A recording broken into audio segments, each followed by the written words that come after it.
درود و وقت بخیر خدمت تمامی دوستان و همراهان گرامی. این بار با تیزر دوم قسمت 27 سریال اشرف رویا در خدمتتون هستیم. خیلی وقته که ما اینو تحلیلش نکردیم، عقب موندیم. در تیزری که منتشر شد، اشرف در مراسمی که در هتل گرفته شد تعیین میکنه که کی طرف میراث یعقوب بابا و کی طرف قدیر خلافکار باشه، که اینطور که معلومه اکثریت میرن طرف اشرف.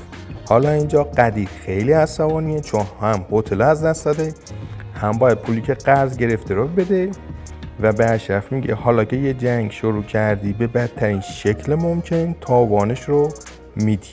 اگه تا اینجای ویدیو خوشتون اومده ممنون میشم ویدیو رو لایک کنید و کانال رو سابسکرایب کنید. از طرفی دادستان فیلم اشرف که آدم دینچه رو به شلیک میکنه نشونه نیسان میده و میگه باید برامون جاسوسی کنی وگرنه اشرف میره به زندان، که این کارم نیسان به خاطر عشقی که به اشرف داره انجام میده.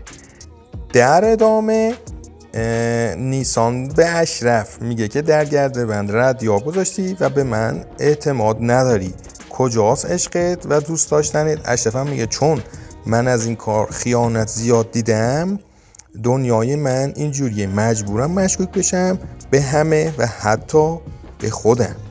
این تا اینجا.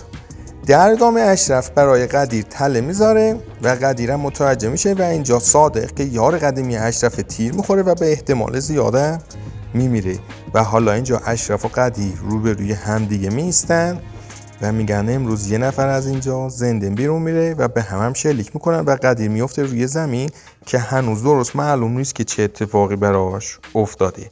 در ادامه نجلارم به هدیر میگه که نمونه اشرف با تو هم خونی نداره و اشرف به سر تو نیست و داره اشاره میکنه به آزمایش دی این ای که مخفیانه از هدیر انجام داد و حالا یه گزینه بیشتر براش نمونده، اونم به عنوان پسرش یعنی قدیر.